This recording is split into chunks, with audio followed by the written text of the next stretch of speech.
দ্বিতীয় শ্রেণীর দ্বিতীয় সাময়িক পরীক্ষা 2026-এর আজকের ভিডিওতে আমি কক্সবাজারের একটা প্রশ্ন নিয়ে আলোচনা করব। কক্সবাজার একটা বড় স্কুলের প্রশ্ন নিয়ে আলোচনা করব। তো ইংলিশ বিষয়ের প্রশ্ন দেখো, এই পরীক্ষাটা কিন্তু অলরেডি হয়ে গেছে, এই প্রশ্নের পরীক্ষা হয়ে গেছে। তো তারপরেও এখনও যাদের পরীক্ষা হয়নি, ইংলিশ পরীক্ষাটা হয়নি, তাদের জন্য এই ভিডিওটা অনেক উপকারে আসবে। কারণ এই ভিডিওটা দেখার মাধ্যমে তোমরা প্রশ্নের ধরন সম্পর্কে একটা ধারণা পাবা এবং এখান থেকে তোমাদের অনেক প্রশ্নও কমন আসবে। যেমন এখানে ফুল মার্ক হচ্ছে কত, 50। এর জন্য তোমার সময় হচ্ছে 2 ঘন্টা। তো এখানে দেখো যে নাম লিখবা, তোমার নাম লিখবা, এখানে তোমার ক্লাস লিখবা, রোল লিখবা, সেকশন লিখবা।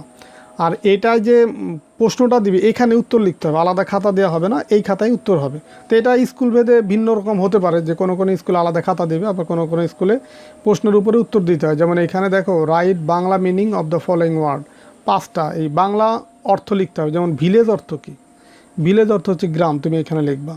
লিভ অর্থ কী, ব্রাঞ্চ অর্থ কী, বা থিন, গ্রিন, প্লান্ট, সার্কেল, এগুলোর অর্থগুলা বা বাংলাগুলা লিখতে হবে। তো যে কোনো 5টা লিখতে হবে, এখানে আছে কিন্তু 7টা, তুমি 5টা লিখবা। 2 নম্বরে দেখো, make sentence with the following word, এখানে হচ্ছে বাক্য তৈরি করতে হবে। যেমন স্কুল দিয়ে বাক্য, বা টাউন, প্যারোট, মর্নিং, টুডে, এগুলো দিয়ে বাক্য বা সেন্টেন্স মেক করতে হবে। এনি 3 মানে 3টা, যে কোনো 3টা, আছে 5টা থেকে 3টা। 3 নম্বর দেখো, rearrange the word of sentence, এগুলো হচ্ছে রিঅ্যারেঞ্জ মানে সাজায় লিখতে হবে। শব্দগুলো এলোমেলো দেওয়া আছে, তো এখানে সাজিয়ে এই খালি ঘরে বা এই বক্সের ভিতরে লিখতে হবে।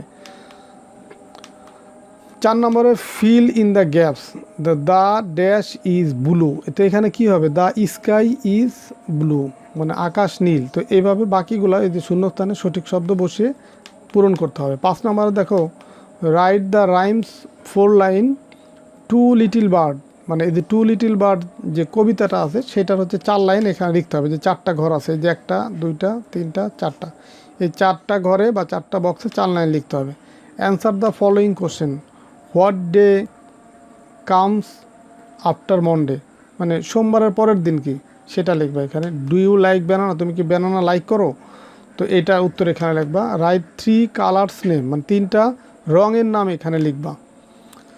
7 নম্বরে, প্যারাগ্রাফ রিটেন 5 সেন্টেন্স, মানে 5টা বাক্য লিখতে হবে। গুড অ্যান্ড ব্যাড হ্যাবিট, মানে গুড হ্যাবিট এবং ব্যাড হ্যাবিট সম্পর্কে 5টা বাক্য লিখবা।